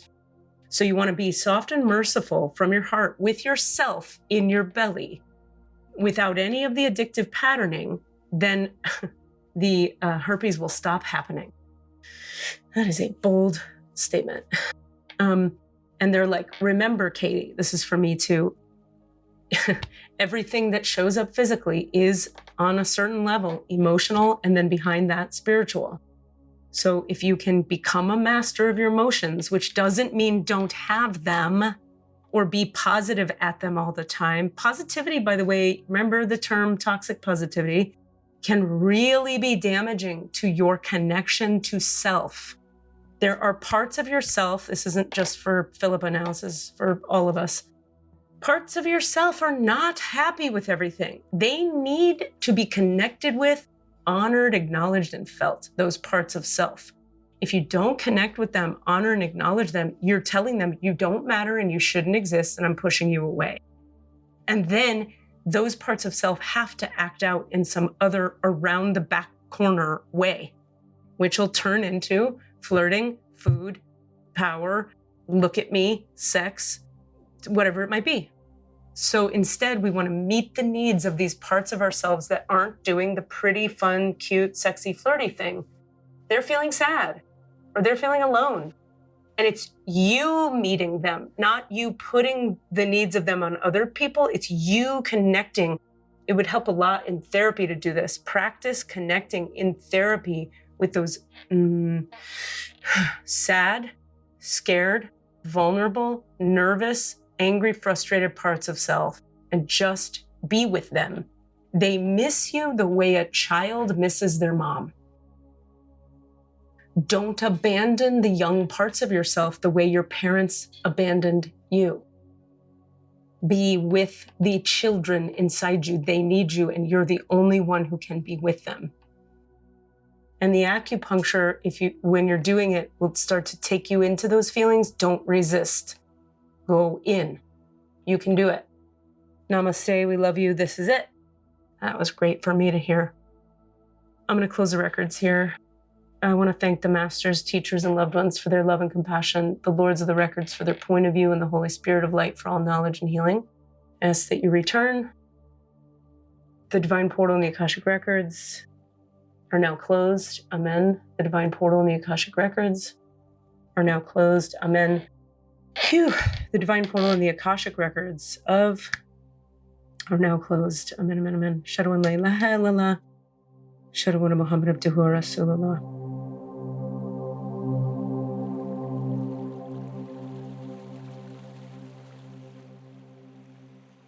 Wow, that was some deep shit. That was really touching. That got me connected to myself more deeply too, which was really helpful. Well, you mean because you did service for someone else? And Shit. Oh, shit. It's all there, baby. And the Pisces moon will serve or suffer. That's what they say about people with Pisces in their chart, which I have. I know, right? I don't know. Oh, this was a good one, Cass. Thank you. I love you, Katie. I love you. Great stuff. Let's get together. Okay, let's hang out. Okay. I'll call you actually just after we hang up and we'll talk about that. Okay. I love it. You know, I mean, we could set up our social thing right here on the podcast, but that seems a little weird. Here, I could stop recording and we could do it. No, wait. Before you stop recording. Yeah. Do your work. Love everybody. I'm going to stop recording too. What are you asking for? All of the answers? Say what? All of the answers? Yeah, all the answers. Hey guys, thanks for listening. We'd love to hear from you. Please email us with your questions so that we have questions to answer in the Akashic Records. Our email address is allanswerspod@gmail.com. That's allanswerspod@gmail.com. And if you'd like to find us on Facebook or Twitter, it's @allanswerspod, @allanswerspod. Thank you. You know, I just wanted to do a good deed, like you did with the babies. This isn't a good deed. You just want to get on TV. This is totally selfish. Whoa, whoa, whoa. What about you having those babies for your brother? Talk about selfish. What are you talking about? Well, yeah, it was a really nice thing and all, but it made you feel really good, right? Yeah, so? Well, it made you feel good, so that makes it selfish. Look, there's no unselfish good deeds, sorry. Yes, there are. There are totally good deeds that are selfless. Well, may I ask for one example? Yeah, it's, there's... No, you may not. That's because all people are selfish. Are you calling me selfish? Are you calling you people? Yeah, well, sorry to burst that bubble, Phoebes, but selfless good deeds don't exist. Okay? Mixed and edited by Desmond McNeese for We Mixed It, LLC. Go to whatsoundsawesome.com.